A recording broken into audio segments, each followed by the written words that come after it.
Ooh-wee. All right, keeping the train on the tracks. Let's go. Sergey Bohachuk versus Ishmael Davis for the All right. WBC Eliminator Super Welterweight. I don't think any of us were Woo-hoo. caught by surprise at the result of this. No. This was they said if they said it was a fortnight replacement, but I think it was only 10 days. Shout out to Ishmael Davis for being in shape and being able to make weight on short notice. Mhm. And I really like the trajectory that his career was trending in. I think it's unfortunate that he had to be thrown into the fire like this, but I'm sure that he was well compensated, for that. Um, but Bohachuk's the kind of guy that if you have 6 months, that still might not be enough. So, Yeah. Tough fight regardless. Like Bohachuk coming off of which I felt like he beat Virgil Ortiz and was supposed to be fighting Majimov, who Majimov is now be fighting Ortiz on that mega card on Riyadh season. I mean, Ishmael Davis was game. He was game for this fight. He actually was able to hurt Bohachuk, but it was just too much. You have to be on firing on all cylinders with the guy, another Ukrainian at that. You got to be on your P's and Q's the entire time, and you got caught slipping a couple times, and one of those a nice left hook that Bohachuk throw that put Davis on the ground. So yeah, that was tough. That was tough sledding, man. I really did like his style. I did like his effort, but Bohachuk he's just too much, too smart, too strong, too skilled at this point in his career. So he's coming off, Davis is coming off a defeat to Josh Kelly back on September 24th. Okay, if once you're fighting at that level, like, how long do you take off for recovery? Like, exists what a mandatory suspension for like a month at least. I don't know, but I don't know. Kim, help me walk through that, because when you're in recovery, versus when you're actively in camp, you start adjusting your diet and your nutrition and all those things. Like, yeah, so he was not able to prepare like he probably did for his fight on September 21st. Lost by majority decision to Josh Kelly. But it does show that this fighter is in the gym, he's training, and he's getting ready. I think at this point you definitely would want to take a break. He fought two times in 23, 3 times in 2024.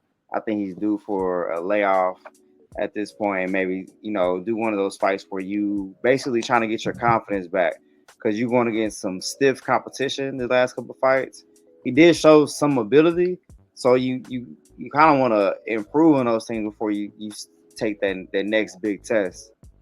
So I mean, I'm sure we'll see him again. Those UK guys, they stay busy. They are true champions of the sport. Like what I saw, but like I said, Bohachuk is just too much, man. Too much. Do you have anything to add, Strap? I was gonna say, I salute to Ishmael for taking this short notice, even if it's 2 weeks. It's just not enough time to prepare yourself for a monster like Bohachuk, And again, who was Bohachuk training for? Some people say Majimov, if I'm saying it right. Majimov. Yeah, if you're training for that, then you're training at peak training, like, because that's a clash of animal, two beasts, So you step in, and you must have been compensated really, really good by Turkey to step in. Oh yeah, they threw a bag at him for sure. But taking on that challenge, daring to be great, stepped in the square circle with an animal like that, and I mean, there's no shame in that loss. I like Ishmael, right. And I think that's something that you could just go back and at least put it in your Rolodex of experience. Like, you were in the ring with a prime fighter. He's 27 now. Is his time? Like, you know, a prime fighter that wants that WBC belt. So there's no shame in that, Ishmael. Just go back, right?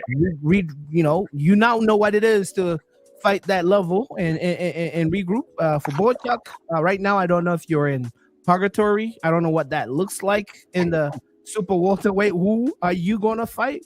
Are they gonna choose you? That was yeah.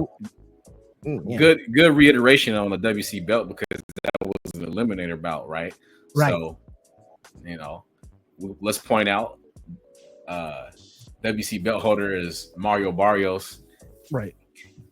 Is Cam a Mario Barrios hater? Well, this 147, but this is our 147 division. We need the 154.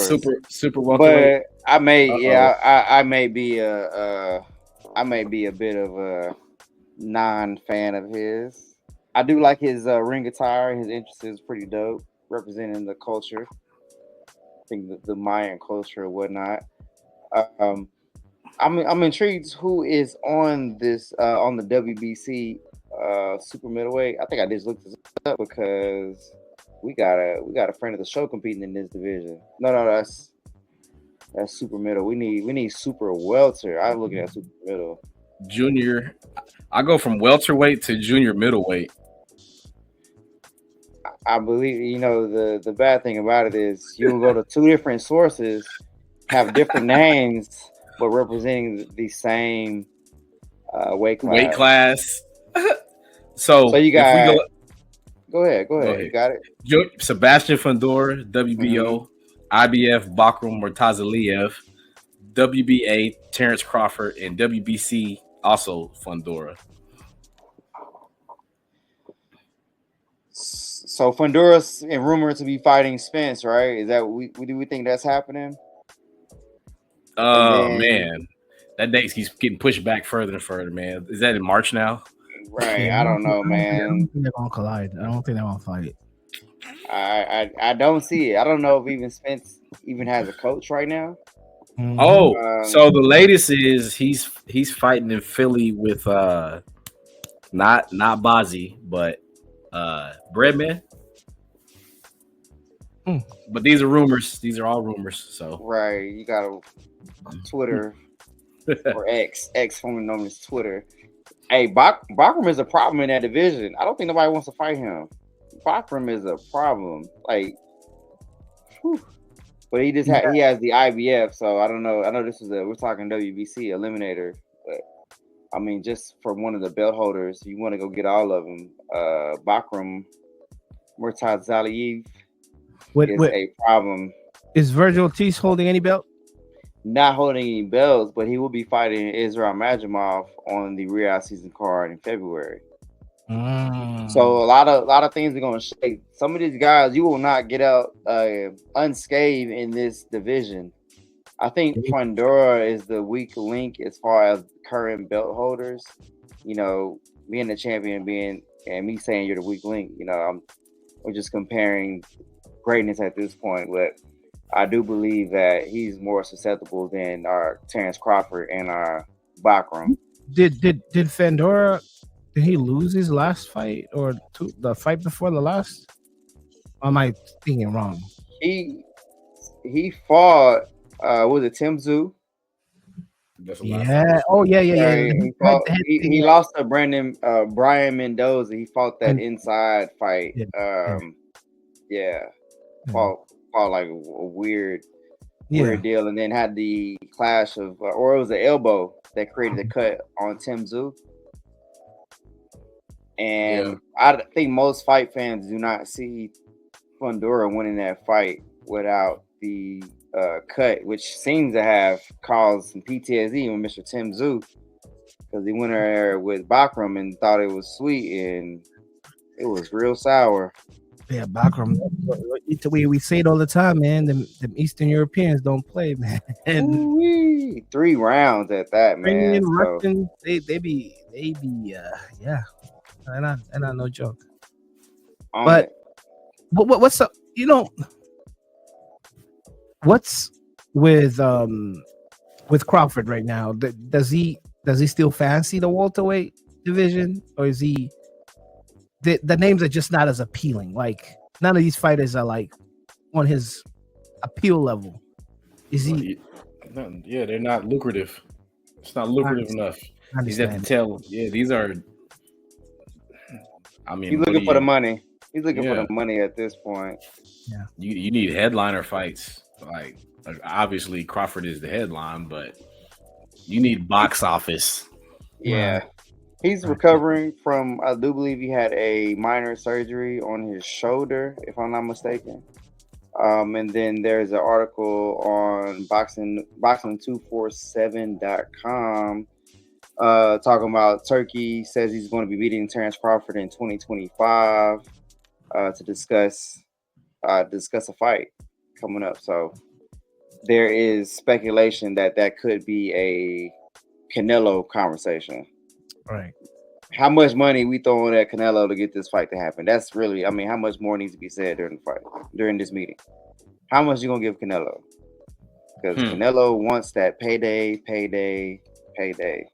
What's Canelo's biggest payday till today? Nobody. His numbers don't show. I mean, was it the DAZN deal where they threw $500 million at him for all his fights? His numbers. I don't see a lot of his fight numbers out here for how much he gets paid. I mean, I see his pay-per-view numbers, but how much he gets paid, he just on the hush. Or maybe I don't know how to use the internet to find Canelo's pocket. Apparently, back in 2013, he made 12 for Floyd, 25 for Amir Khan, 40 for Caleb Plant, and 35 against Jaime Munguia. So at this point, like Canelo is like the music industry, right? So Canelo has the fights are just promo for everything else. Like he has these endorsement deals, you know. So Hennessy, he's a Hennessy athlete. Modelo, you know what I'm saying? Boy, got on Hennessy, Henny and Dello. Okay, all right. My man is gone. For the record, right? I was a Canelo fan and drinking Modelo way back when, before everybody. But you know, now that it's popular, I gotta. Right. That's. you a true knower of things, because Modelo been it. Right. So Canelo has not made more money than Jake Paul. Jake Paul is pulling a bag for real. Canelo's most I'm seeing here. They don't really have a number. They're guesstimating like 40 mil. That is crazy. What are we saying? Jake Paul? Jake Paul, didn't he throw Tyson a 40 mil or a 20 mil bag for the last fight? Let me see. Yeah, Tyson. So while you're looking that up, go back to Turkey and Crawford talking in January. Do they have enough money to lure a Canelo to fight a Terrence Crawford? Does that happen in the United States? Does it happen in Saudi Arabia? I mean, that's only two places I could imagine it will go down. But how much money? What do you need? 60? 70? Was he asking for 200? Was Canelo asking for 200? Oh, is that what it was? It was something like that. He trying to price him out. I mean, I don't know, man. He said he asked for 200 to fight Benavidez, you know. So yeah. After looking at Jake Paul's numbers, round of applause for Mayweather. These dudes don't make as much money as he did. Like, I think the biggest payday for Jake Paul was that Mike Tyson, and that was 40 mil. I remember Mayweather may have made that with the Berto fight, which was kind of like his Kobe, last real fight. Last, like, hey, bye guys, I'm leaving boxing. Like the McGregor fight, he was in hundreds and something. That was for the 50. Yeah, that was crazy. The 50-0. Like Mayweather was making more. How does Mayweather do this? Like I low key, I thought Mayweather was lying, but the numbers are ownership, owning promotion, negotiating leveraging power for the pay-per-views and having And partnerships with was it HBO at the time, or Yeah, it man. became Showtime. Right. It's a lot. It's a lot there. And he's making money to this day because he has property in Vegas, and there's a lot behind the scenes and What? He owns skyscrapers, parking I mean, lots. yeah, like come on, Parking, man. yeah. So Mayweather made straight up with the McGregor fight 100 mil, but it didn't. It's not counting the pay-per-view bonuses and stuff like that. Straight up, he earned on the Canelo fight 41 mil, fighting a young Canelo. Like his purse is crazy. Hey, and Canelo really owes a lot of his career to Mayweather. Like, if we're being honest, Absolutely. And maybe have recency bias. I don't remember Mayweather being that famous, like a Jake Paul. You know what I mean? Like I think Mayweather, people would pay to watch him lose, but was he on the news? And how are you pulling different era? Because Jake Paul was famous before he started boxing. Yep. You know, YouTube is a powerful thing on the internet. So anyways, salute to Mayweather, but I didn't know. I was like, yo, I thought 40 mil was a lot of, and I looked at Mayweather's numbers. They're stupid numbers he was making for fights.